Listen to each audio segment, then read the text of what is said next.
ಎಲ್ರಿಗೂ ನಮಸ್ಕಾರ. ಪ್ರಿಯ ವಿದ್ಯಾರ್ಥಿ ಮಿತ್ರರೇ, ತಮಗೆಲ್ಲರಿಗೂ ಕರ್ನಾಟಕ ರಾಜ್ಯ ಮುಕ್ತ ವಿಶ್ವವಿದ್ಯಾನಿಲಯದ ದೃಶ್ಯವಾಹಿನಿಗೆ ಆತ್ಮೀಯ ಸ್ವಾಗತ. ವಿಶ್ವವಿದ್ಯಾನಿಲಯದ ಚಟುವಟಿಕೆಗಳು ಹಾಗೂ ಸುದ್ದಿಗಳು ನಿಮಗಾಗಿ.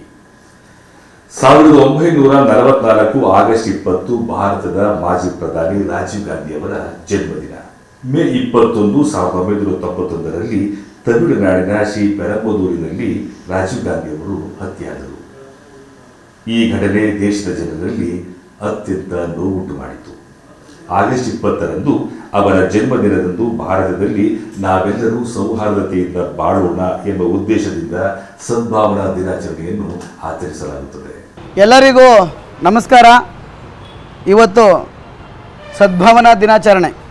ಸದ್ಭಾವನಾ ಅಂದರೆ ಒಳ್ಳೆಯ ಭಾವನೆಯ ದಿವಸ. ಈ ದಿವಸವನ್ನು ನಾವು ಭಾರತದ ಮಾಜಿ ಪ್ರಧಾನಿ ರಾಜೀವ್ ಗಾಂಧಿಯವರ ಜನ್ಮದಿನದಂದು ಆಚರಣೆ ಮಾಡ್ತೇವೆ. ಇವತ್ತು ಅವರ ಹುಟ್ಟುಹಬ್ಬವೂ ಸಹ. ಆದ್ದರಿಂದ ಏನಕ್ಕೋಸ್ಕರ ಈ ಆಚರಣೆಯನ್ನು, ಈ ಸದ್ಭಾವನವನ್ನು ಮಾಡ್ತೇವೆ ಅಂತ ಹೇಳಿದ್ರೆ, ರಾಜೀವ್ ಗಾಂಧಿಯನ್ನು ಶ್ರೀ ಪೆರಂದೂರಿನಲ್ಲಿ ತಮಿಳುನಾಡಿನಲ್ಲಿ ಹತ್ಯೆಯನ್ನು ಮಾಡಲಾಯಿತು. ಆ ಹತ್ಯೆಯನ್ನು ಖಂಡಿಸಿ, ಆ ಥರ ನಮ್ಮ ದೇಶದಲ್ಲಿ ಘಟನೆಗಳು ನಡೀಬಾರ್ದು, ಒಂದು ಪ್ರತಿಜ್ಞಾ ವಿಧಿಯನ್ನು, ಸದ್ಭಾವನಾ ದಿನಾಚರಣೆಯನ್ನು ಆಚರಿಸಬೇಕು ಅಂತ ಹೇಳಿ ಸರ್ಕಾರ ಒಂದು ಆಜ್ಞೆಯನ್ನು ಹೊರಡಿಸ್ತು. ಆ ಆಜ್ಞೆಯ ಪ್ರಕಾರ ಕರ್ನಾಟಕದಲ್ಲ, ಇಡೀ ದೇಶದಾದ್ಯಂತ ಎಲ್ಲ ಶಾಲಾ ಕಾಲೇಜುಗಳಲ್ಲಿ ಈ ದಿವಸ ಈ ಪ್ರತಿಜ್ಞೆಯನ್ನು ಬೋಧಿಸ್ತೇವೆ. ನಾವೆಲ್ಲರೂ ಒಟ್ಟಾಗಿ ಕೈಯನ್ನು ಚಾಚೋಣ. ಈ ಹಿನ್ನೆಲೆಯಲ್ಲಿ ಎಲ್ಲ ಧರ್ಮ, ಭಾಷೆ ಹಾಗೂ ರಾಜ್ಯಗಳ ಜನರಲ್ಲಿ ಸೌಹಾರ್ದತೆಯನ್ನು ಉತ್ತೇಜಿಸಿ ಎಲ್ಲರಲ್ಲೂ ಸದ್ಭಾವನೆಯನ್ನು ಮೂಡಿಸಿ ಹಿಂಸಾಚಾರವನ್ನು ತ್ಯಜಿಸುವಂತೆ ಮಾಡಲು ದಿನಾಂಕ 20/8/2026ರಂದು ಮಾನ್ಯ ಕುಲಪತಿಗಳಾದಂತಹ ಪ್ರೊಫೆಸರ್ AP ಜ್ಞಾನಪ್ರಕಾಶ್ ಅವರ ಮಾರ್ಗದರ್ಶನದಲ್ಲಿ ವಿಶ್ವವಿದ್ಯಾನಿಲಯದಲ್ಲಿ ಸದ್ಭಾವನಾ ದಿನಾಚರಣೆಯನ್ನು ಆಚರಿಸಲಾಯಿತು. ಜಾತಿ, ಧರ್ಮ, ಪ್ರದೇಶ, ಮತ ಅಥವಾ ಭಾಷೆಯ ಭೇದ ಭಾವವಿಲ್ಲದೆ ಭಾರತದ ಎಲ್ಲ ಜನತೆಯ ಭಾವೈಕ್ಯ